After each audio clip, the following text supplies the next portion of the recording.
Shannon's heart leapt into her throat. This was it. She was really doing it. She was going outside. The raiders moved forward.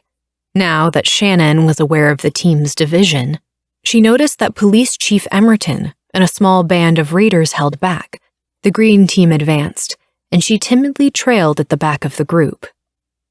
She caught her breath the moment her boot crossed the door's threshold. Her view outside was distorted. The scene of the ruined town bathed in a green tint. The doors slammed shut at her back with the finality of a death sentence. From inside, the bar slid into place. No going back now.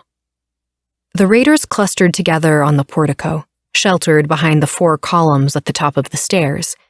City Hall was shrouded in a transparent green barrier, arching down from the tip of the clock tower in a protective dome. Shannon inhaled.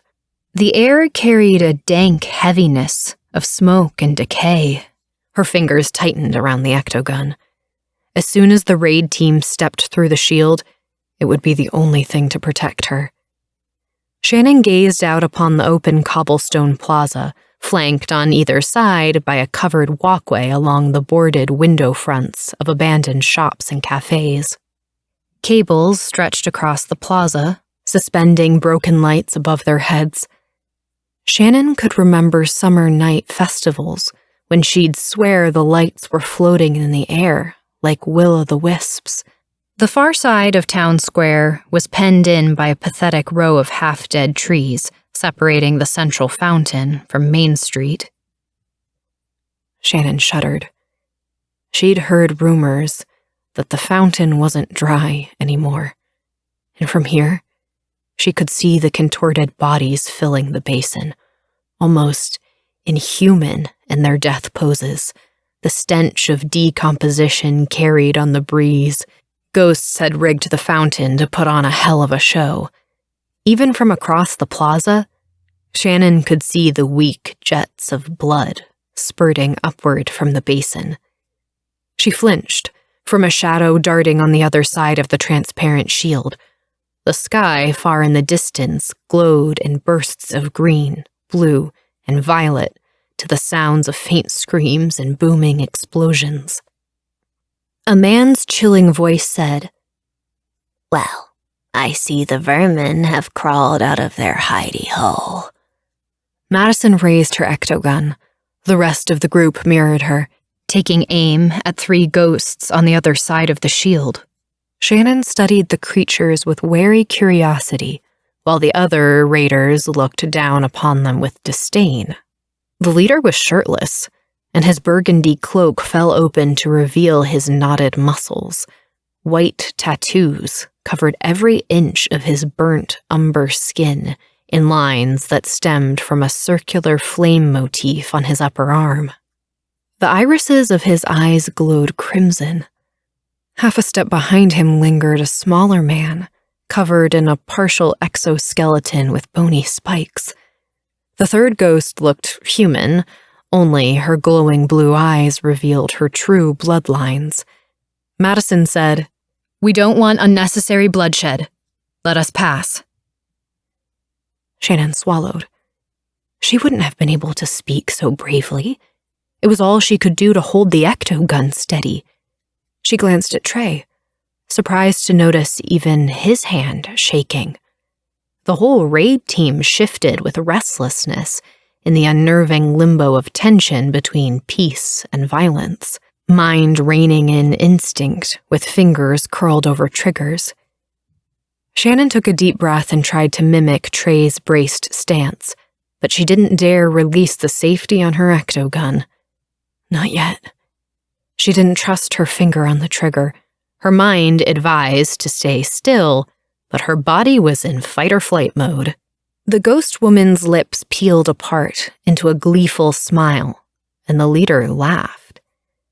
"That's no fun," he said. Madison aimed her ecto-gun at his broad chest. "This is our town, and you will let us pass, or we will send you to the realm beyond." The bone ghost snickered. "Their town. Did you hear that? The woman replied silkily, "I think they're delusional." Shannon released the safety, just like Trey showed her. Although 20 humans outnumbered 3 ghosts, odds were not in their favor.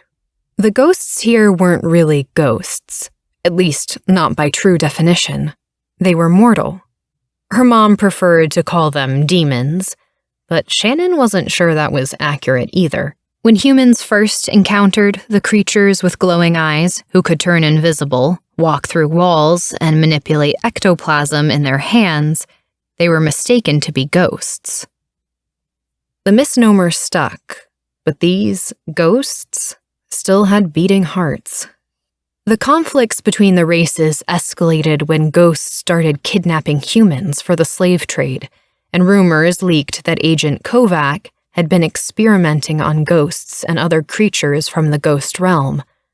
The town of Phantom Heights, aptly named, had always been a hot spot for brief tears in the barrier that separated the realms. Then came the tear that didn't vanish like the others, and it was named the Rip. With no way to seal the Rip, Phantom Heights found itself right in the warpath. The ghosts lashed back at humankind by damaging property, capturing and torturing humans, and often killing the prisoners who weren't dragged back through the Rip to be sold as slaves. Madison Tarot, who not only hunted ghosts, but also studied them and developed weapons to combat them, had completed her late husband's prototype shield that repelled ectoplasm. She called the new energy source entoplasm. Ghosts, with a natural source of ectoplasm in their bodies, couldn't pass through, so within the border of the transparent green dome that surrounded City Hall, the humans were almost safe. The ghost woman wrapped her arm around the leaders and rested her head against his shoulder. "I'm bored. Make them come out and play with us, if that'll make you happy, darling." Heat waves radiated off his body as smoke curled up from his cloak. Shannon blinked, certain her eyes were playing tricks when the white tattoos on the man's body turned to glowing crimson to match his blazing eyes. The raider standing next to Madison burst into flames. He screamed and started flailing as the fire engulfed his body and licked at the air, snapping warningly at the nearest raiders. "Get out," Madison yelled. "Now! Everybody out! Open fire!" Shannon stood still, transfixed by the man ablaze. A couple of raiders had shoved him to the ground and were trying to smother the flames with their jackets while he rolled and thrashed. "Get out!" Madison was still calling. "Get out." Shannon understood the words but couldn't make herself move. "Come on," said a boy's voice in her ear. "Get out." A hand latched onto her jacket and yanked her forward. "Get out? Why?" she asked dazedly. Heat scorched her back. Stunned, she turned to see a wall of fire behind her, moving forward, driving her away from City Hall. Trey was pulling her down the steps. "We're supposed to be safe inside the shield." "From ectoplasm, not fire. Come on, we have to move." The ghost woman's manic cackling was what finally snapped Shannon out of her stupor. "Look at them scatter. The building next. I want to watch them all burn." Shannon stumbled away from City Hall as the leader replied, "That would be a waste, my love. There's still good merchandise in there." Slaves, Shannon thought. Fodder. Playthings. That's all we are. Her feet landed on the cobblestones. Trey led her toward the shield's edge. The transparent green wall loomed in front of them. Shannon hesitated. What would it feel like to pass through? Would it slow them down? Will it hurt? She squeezed her eyes shut and took a deep breath, as though about to dive into a pool of water, in the instant before her fingertips met the entoplasm. Nothing. She felt nothing. Not even heat. Not the slightest resistance. She opened her eyes and looked over her shoulder to confirm the shield was indeed behind her, and then she faced the city. No longer green-tinted, but alive now, with its true colors, as if a filter had been cast off.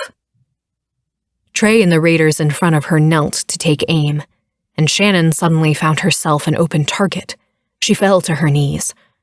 On either side of her, shots of green ectoplasm exploded from the barrels, aimed directly at the three ghosts. Shannon had expected the sharp cracks of gun reports, but the ecto guns were quieter than she'd expected. A charging whine followed by a shoom when the energy was released. A transparent red dome of condensed ectoplasm swirled around the leader, and the woman still laughing at his side. The Bone Man had erected a smaller red disc. The blasts from the raiders' ecto guns collided harmlessly against the shields in a volley of light bursts. Shannon's finger curled over the trigger. "Just aim and pull the trigger," Trey had told her. "Easy." "Right." Her weapon was pointed at the ground, her wits still unrecovered from the surprise attack. How naive to let herself be lulled into a false sense of security inside City Hall's shield. All that time locked inside, she'd convinced herself she was safe there. Now, realizing how easy it would be for a ghost to burn City Hall to the ground with a snap of his fingers, her stomach turned. And pyrokinesis was just one of many devastating powers. Ectoplasm was not the attack to fear when confronting a ghost. It was the divinity. Almost every ghost had one divine power, and each divinity ranged from passive abilities, like self-healing, to active powers, like telepathy. Identifying a ghost's divinity as quickly as possible and devising a counterattack was crucial to survival. The seasoned raiders probably recognized the physical markers of the man with bony protrusions, but Shannon hadn't a clue what his divinity might be. The leader was definitely a pyro. The woman was an unknown, which made her even more dangerous. Madison ordered, "Don't let up. Keep them occupied at that distance." The ghost woman stepped away from her tattooed lover. As her eyes glowed, electric blue ectoplasm gathered in her palm. "I want to play. Let me take a few shots before you burn them all to a crisp." The energy crackled like sapphire lightning converging into a single mass in her hand. "Lift the gun," Shannon told herself. All around her, the raiders were firing in succession. "Shoot! Damn it, do something!" She couldn't move. The ecto-gun was too heavy to raise.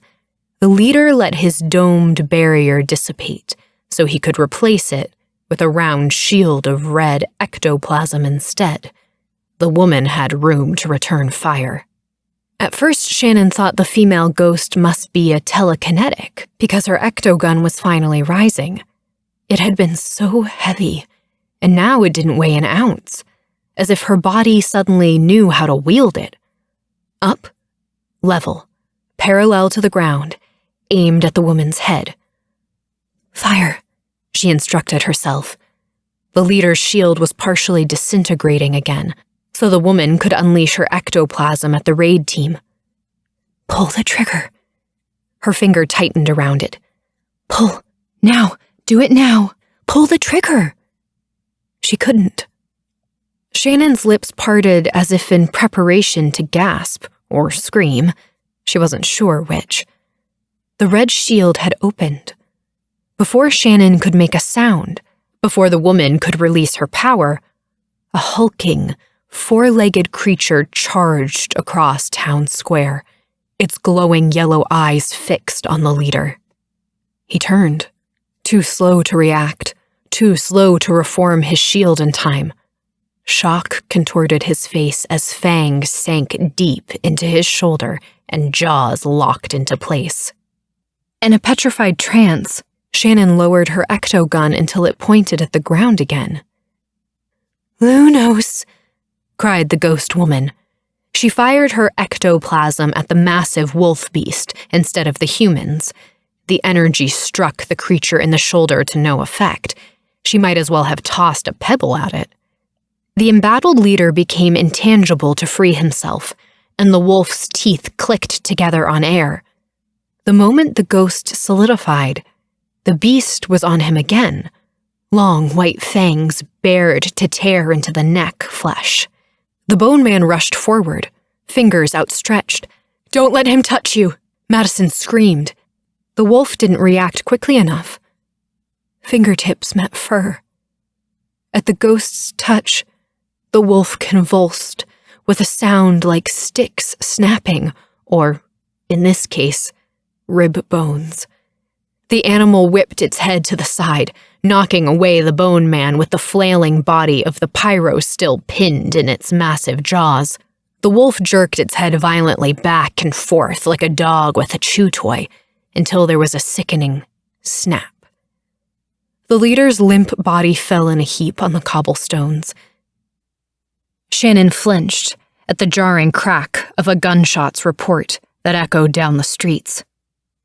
The blue-eyed woman collapsed, her blood misting in the air.